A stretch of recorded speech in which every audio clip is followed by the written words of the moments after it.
حضور غوث اعظم رضی اللہ تعالیٰ عنہ کا واقعہ جو بچوں کو بھی پڑھایا جاتا ہے، تقریباً ہر بندے کو اس واقعے کا علم ہے، لیکن ہمیں اس سے جو سبق ملنا چاہیے تھا ہم نے وہ سبق حاصل نہیں کیا۔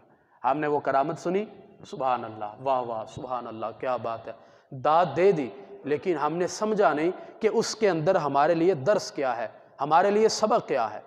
حضور غوث اعظم رضی اللہ تعالیٰ عنہ، آپ کی والدہ نے آپ کو روانہ کیا بغداد کی طرف کہ بیٹا جا کر علم دین حاصل کرو، اور ماں نے کہا تھا بیٹا جو مرضی ہو جائے، جتنی مرضی بڑی مشکل آ جائے، جھوٹ نہیں بولنا۔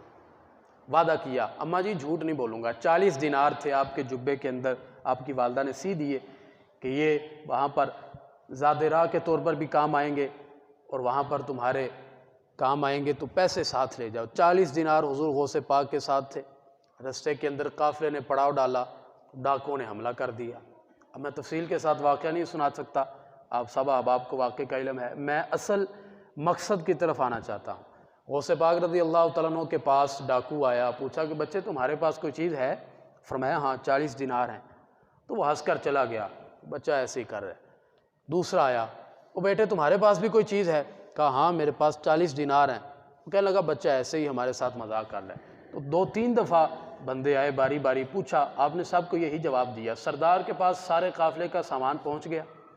ڈاکو کہنے لگے کہ سردار وہ وہاں پر ایک بچہ ہے، تو ہم نے اس سے پوچھا تمہارے پاس کوئی چیز ہے، تو اس نے سب کو یہی کہا کہ میرے پاس 40 دینار ہیں۔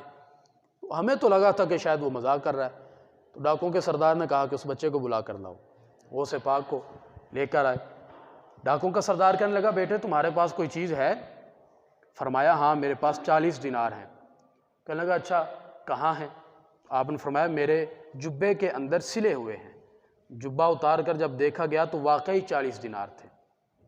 اب غوث پاک نے مال کے جانے کا خوف محسوس نہیں کیا، آپ نے یہ دیکھا کہ میں نے جھوٹ نہیں بولنا، آپ نے 40 دینار نکال دیے۔ اب وہ مال تو آ گیا، لیکن ڈاکوؤں کا سردار حیران ہوا۔ وہ کہنے لگا کہ بیٹے ہم تو ہیں ہی ڈاکو، ہم نے تو مال لینا تھا، اگر تم چاہتے تو جھوٹ بول کر اپنا مال بچا سکتے تھے، تمہارے کام آئیں گے پیسے، تم نے جھوٹ کیوں نہیں بولا، اپنے پیسے کیوں نہیں بچائے؟ حضور غوث پاک فرمانے لگے کہ میں نے گھر سے نکلتے وقت اپنی والدہ سے وعدہ کیا تھا کہ میں جھوٹ نہیں بولوں گا، تو میں نے اپنی والدہ کے ساتھ کیا ہوا وعدہ نہیں توڑا اور جھوٹ بھی نہیں بولا۔ جھوٹ تو ہے اتنی بری شے کہ جو بیماریوں کی جڑ ہے، گناہوں کی جڑ جھوٹ ہے۔ لوگ اس گناہ کو گناہ ہی نہیں سمجھتے، اور آج کے دور میں تو لوگ فیشن کے طور پر جھوٹ بولتے ہیں، ایسے کسی کو مذاق کرنے کے لیے، تنگ کرنے کے لیے جھوٹ بول دیتے ہیں۔ وہ ایک رسم منائی جاتی ہے اپریل فول کے نام سے، وہ کسی کو جھوٹ بول کر تنگ کرتے ہیں، وہ بعد میں کہتے ہیں وہ ہم نے تمہارے ساتھ اپریل فول کیا ہے۔ وہ کسی زمانے میں ایک دوست تھے، تو ان کے ساتھ ہم بھی بیٹھے ہوئے تھے، تو گھر سے فون آیا اس دوست کو، اس کی بڑی بہن کا فون تھا۔ اس کی بہن کہنے لگی کہ ہماری نانی کا انتقال ہو گیا ہے۔ اب وہ ہمارا دوست تھا تو پاس بیٹھا رونے لگ گیا۔ تو تھوڑی دیر کے بعد اسے دوبارہ فون آیا، پریشان تھا، ظاہر ہے گھر جانے کی تیاری تھی کہ میں گھر جاؤں گا، نانی کا انتقال ہو گیا ہے۔ دوبارہ فون آیا، فون اٹھایا تو آگے سے سب ہنس کر جواب دینے لگے۔ انہوں نے کہا کہ نانی فوت ہو گئی، آپ دانت نکال رہے ہیں؟ تو کہنے لگے ہم نے تو تمہارے ساتھ مذاق کیا تھا، ہم نے اپریل فول کیا تمہارے ساتھ۔ تو لوگ اتنے گر چکے ہیں اس حد تک کہ لوگ گناہ کو گناہ ہی نہیں سمجھتے، اور گناہ کو فیشن سمجھ کر کرتے ہیں۔ اور یہ یاد رکھیں، ایک ہے گناہ اور ایک ہے گناہ کو ثواب سمجھ کر کرنا یا فیشن سمجھ کر کرنا، یہ بڑا گناہ ہے، اس کا زیادہ گناہ ہوتا ہے۔ تو حضور غوث پاک رضی اللہ تعالیٰ نے فرمایا کہ میں نے ماں کے ساتھ وعدہ کیا تھا کہ میں جھوٹ نہیں بولوں گا۔ تو ڈاکوؤں کا سردار کہنے لگا کہ اے بچے تو نے اپنی ماں کے ساتھ کیا ہوا وعدہ نہیں توڑا، ہم نے تو اپنے رب کے ساتھ کتنے وعدے کیے تھے، ہمیں آج تک رب کی حیا نہیں آئی، تو نے اپنی ماں کے ساتھ اتنی وعدے کی پاسداری کی۔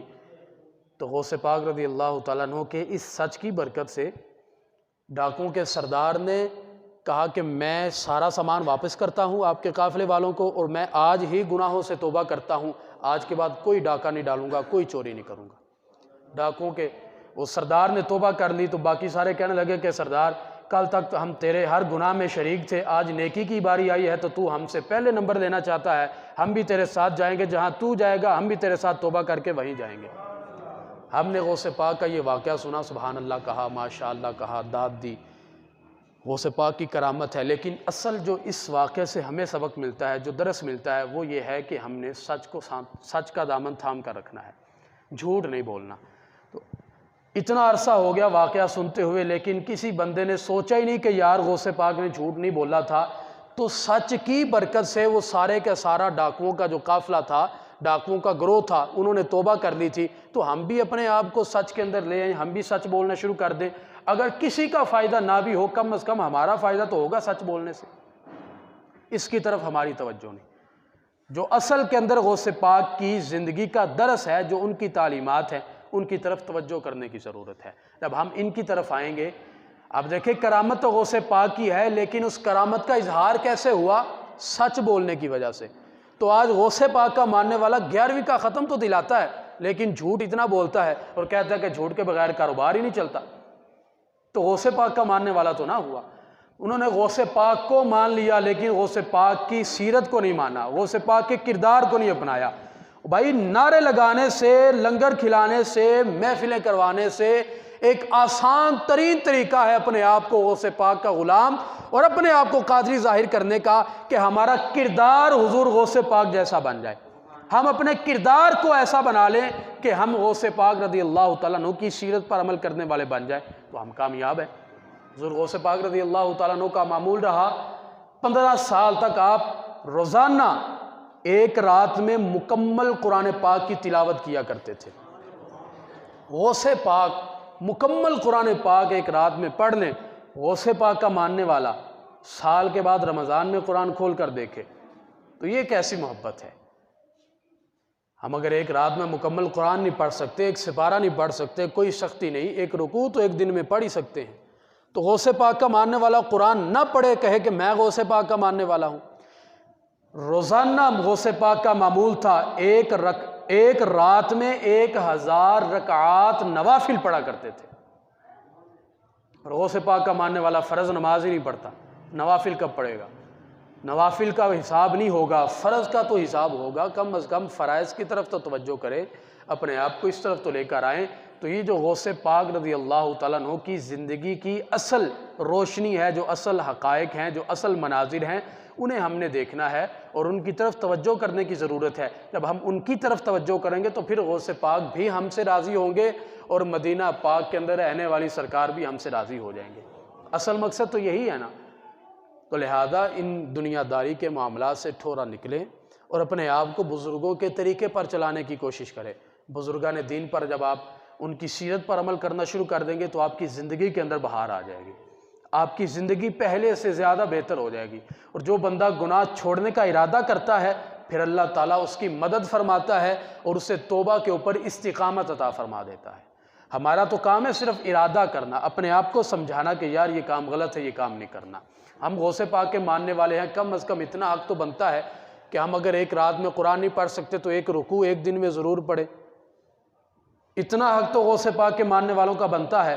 اب دیکھیں نا کہ آپ کو کسی کے ساتھ محبت ہے، اپنے باپ کے ساتھ، اپنی ماں کے ساتھ محبت ہے، آپ ان کی بات ہی کوئی نہیں مانتے، تو آپ کو کیسی محبت ہے؟ محبت تو یہ ہے نا کہ جس سے آپ کو حکم دیا جائے آپ وہ کام کریں۔ اور غوث پاک رضی اللہ تعالیٰ عنہ آپ کا جو معمول ہے، ہمیں اگر ان کے ساتھ محبت ہے تو ہم ان کی طرح زندگی گزارنے کی کوشش کریں۔